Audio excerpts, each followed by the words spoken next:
So hi, my name's Lauren Kinnesley and I'm a forest school leader, and in 2019 I was really fortunate to be given permission to develop a forest school site here on the land that's owned by Weleda, just outside of Ilkeston. And this little video is an update really about how things have been developing over the last couple of years. So just to start by saying that forest school is just this fabulous model of holistic way of working with young people in nature. It's child-led, so you can follow the interests of the children. It's play-based.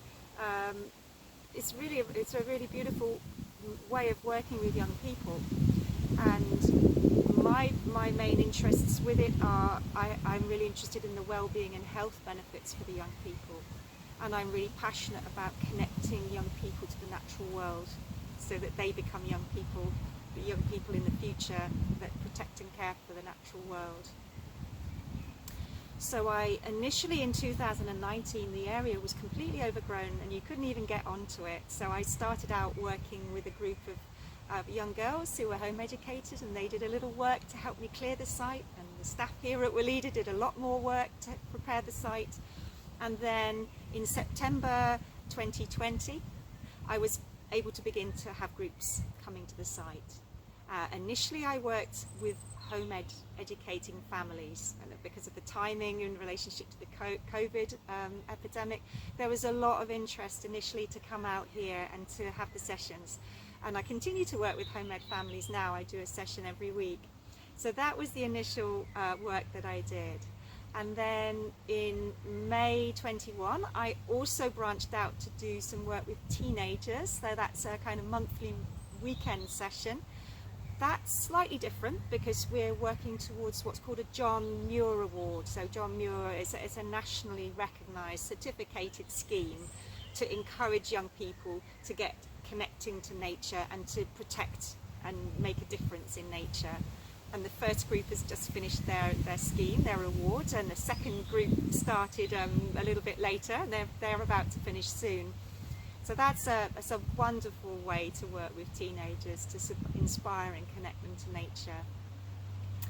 So the third piece of work that I've been doing over the last few years was to start working with a mainstream school as well. It's a school in Bulwell, Crabtree Farm school, and managed to get some funding to work with their children with special educational needs. So children who are identified who have social, emotional, mental health needs, and they are coming here once a week for 24 weeks each group.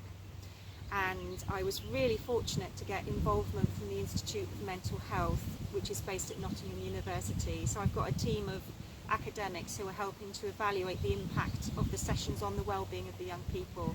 So really pleased about that. So moving forward, so looking forward to September of this year, hoping to continue with the work with the home ed groups, hoping to find another group of teenagers, perhaps either later this year or in the spring, to begin the John Muir Award. Also looking to start doing regular teenage sessions at the weekend, more voluntary sessions, getting involved in making a difference here on the land, conservation work, so clearing some more of the land here, maybe doing some biodiversity work, making, I don't know, insect habitat piles, and doing some bird and bat nest boxes. So that hopefully will be beginning. And Crabtree Farm school work continues till funding currently till the Easter of 2024. And there'll be also a new group starting. It's a weekend session. It's bi-monthly initially, and that's working with Crocus Fields, which is a respite centre in the Meadows, which is working with young people who have learning disabilities or physical disabilities, and they go to the centre so their families can have some respite care for, some space. So I'm really excited about that starting as well. So in terms of my ask, if I was to ask for support or help, I'm really looking for people that can help me to recruit a new group of teenagers so that they can go through the John Muir Award. I'm really keen if there's anyone interested in volunteering with the teenagers, whether it's to come and help with the conservation work, or whether you have a particular interest in some aspect of nature that you want to come and share with the group when we do the John Muir Award, you would be very welcome. It's great to introduce the young people to as many different people as possible and experiences as possible, and people with different specialist knowledge. And then the other big thing that I'm especially interested in special educational needs. I'm doing additional training myself at the moment, and I'm really keen to get more young people down onto the site to benefit from the health and mental health benefits, especially of being here. So if anybody has any connections to any other organisations or individuals who might be able to help me kind of reach out and connect into to get more young people down on the site, then please get in touch. I'm really keen to develop this work more. The more I see the young people thriving and benefiting from coming here, the more I just want to create more opportunities for people to benefit from this amazing body of work on this amazing site.